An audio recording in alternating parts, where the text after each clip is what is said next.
राम राम, जय हिंद।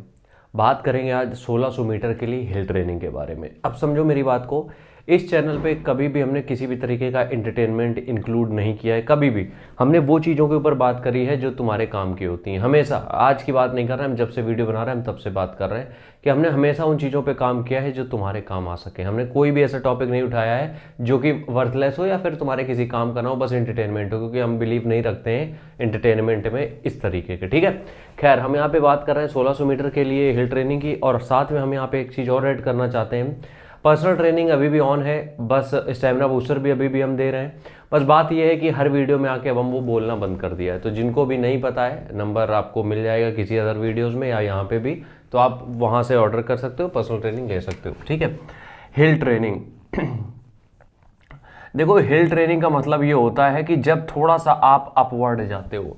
अपवर्ड का मतलब ये है कि आप यहाँ पे रनिंग कर रहे हो और आपको थोड़ा सा इस एरिया में जाना है। ठीक है, थोड़ा सा इस एरिया में जाना है जहाँ पे या तो पहाड़ होगा या तो आप हाईवे का जो पुल होता है जब वहाँ पे चढ़ते हो वो भी इसमें काउंट कर सकते हैं हम लोग। ठीक है, तो हम यहाँ पे इस चीज़ की जब हम बात कर रहे हैं तो हम यहाँ पे एक चीज़ जरूर इंक्लूड करना चाहते हैं। देखो, होता क्या है कि जब 1600 मीटर की तैयारी होती है, ठीक है, ध्यान समझना मेरी बात, जब तुम 1600 मीटर की तैयारी करते हो तो इसमें क्या होता है, टाइम का होता है। अब हमने कुछ जगह तुमसे कहा है कि जहां पे फिक्स टाइमिंग होती है कि तुम्हें जैसे 5 किलोमीटर है, तुम्हें 22 मिनट में 24 मिनट में निकालनी है रेस। ठीक है, तो उसके लिए तुम ज़्यादा सरदर्द मत लो, उतना ही रनिंग करो, पर्याप्त है। लेकिन जब 1600 मीटर की हम बात करते हैं तो कोशिश ये किया करो कि वर्कआउट में वेरिएशन रखा करो, वर्कआउट में वेरिएशन, और उसी वेरिएशन का ये पार्ट है जो कि है हिल ट्रेनिंग। ठीक है, अब आते हैं अपने टॉपिक पे।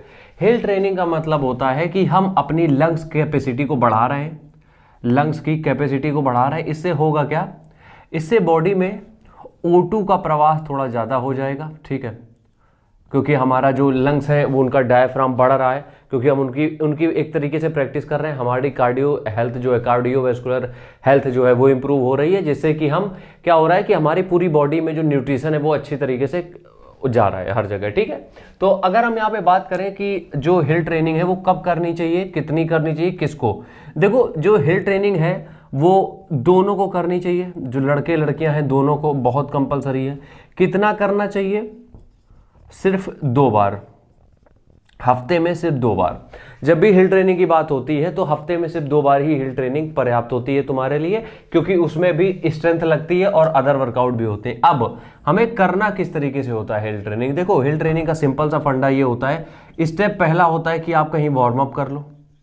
डायरेक्ट आप हिल ट्रेनिंग नहीं करोगे, कहीं पे भी आप 100 मीटर, 200 मीटर, 400 मीटर या फिर 1 किलोमीटर का नॉर्मल वॉक, जिसको कि हम स्लो रन बोलते हैं, वो कर सकते हो आप नॉर्मल। ठीक है, उसके बाद जब आपने ये कर लिया वार्म अप, अब सेकंड स्टेप पे हम पहुंचते हैं, वो होता है हमारा क्या, कि हम यहाँ से करेंगे हिल ट्रेनिंग की प्रैक्टिस।